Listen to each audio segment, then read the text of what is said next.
Defense budget boost. Meanwhile, President Trump releasing a $4.8 trillion budget proposal earlier this week. It increases military spending to $740 billion for fiscal year 2021. It comes as the U.S. Army unveils its $178 billion budget proposal for fiscal year 2021. That is slightly less than the $180 billion allocated for 2020. If approved, it will include a 3% pay increase for troops and a 2.9% increase in basic allowance for housing. It is also investing in new technology like AI and quantum computing. Joining me right now is the Secretary of the Army, Ryan McCarthy. Mr. Secretary, it's great to have you this morning. Thanks so much for joining us. Great to be on, Maria. Thank you. So let's talk about the budget and what the priorities are here. I think it's an interesting component that you are going to see an increase in things like artificial intelligence and quantum computing. Tell us where the priorities are and why. So this budget in the 21 cycle, we're in about our third year of our transformation in the U.S. Army. You'll see a 26% year-over-year increase from FY20 to FY21 in our modernization accounts.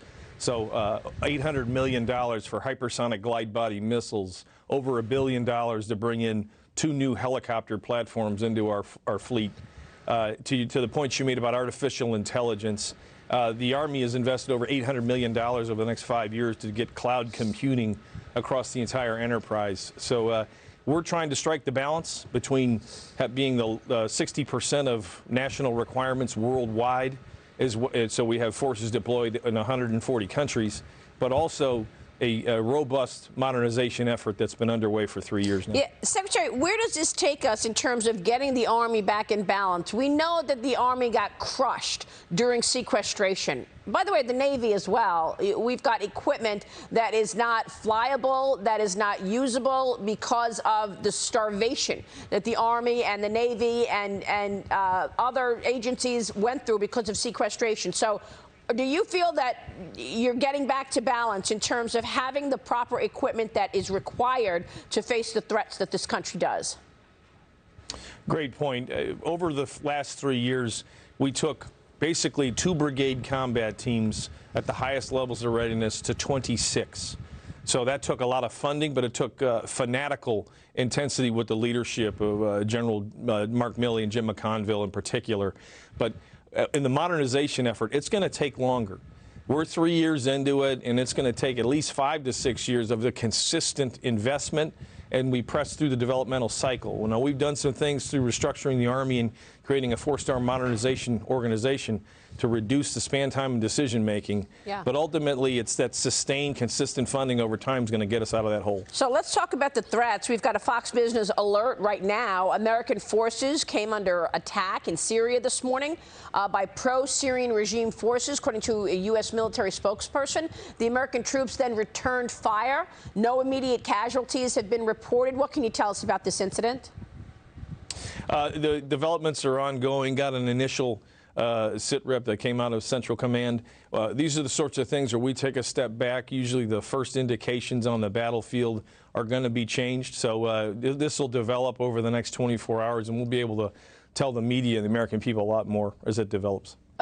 Okay, because we've got, thoughts and hopes of peace in the Middle East. The U.S. and the Taliban expected to announce a peace deal today that would withdraw all U.S. troops from Afghanistan.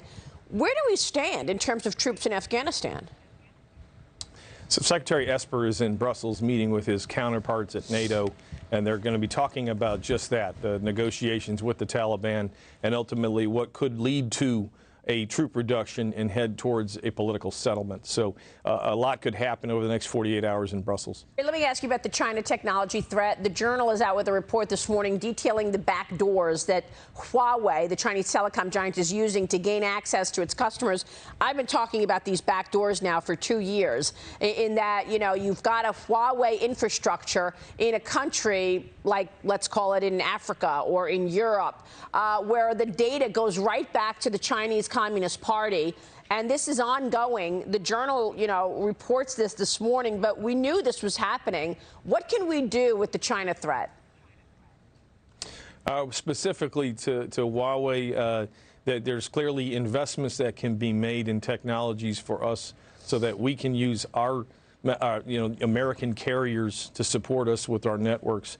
At the larger scale of competition with China and Russia in particular, the U.S. presence worldwide helps strengthen these local governments. It creates greater confidence for American business to invest in new markets. You'll see with the Army, we have over 180,000 people deployed in 140 countries. And that consistency of presence helps strengthen those local governments and strengthens the relationship with the U.S. government. So what do you want our viewers to know, Secretary McCarthy, about what's happening at the Army today, given your budget is about to come out, as well as the threats that exist today, given the weakness that we've seen around sequestration? What do you want our viewers to take away today?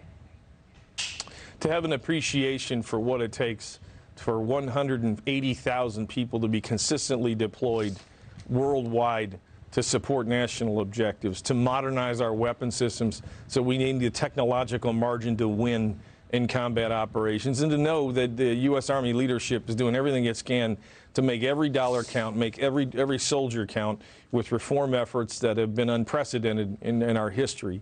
This is a tough business. But we know that these dollars are precious. We treat dollars like ammunition in the Army. So we're trying to do the best we can with a very generous budget that we can be consistently getting over the last 3 years. Mr. Secretary, thank you for your service, and a big shout out and a big thank you to all of the soldiers for their service, past and present, in the Army. Thank you, sir. Thank you, Maria. Secretary Ryan McCarthy there.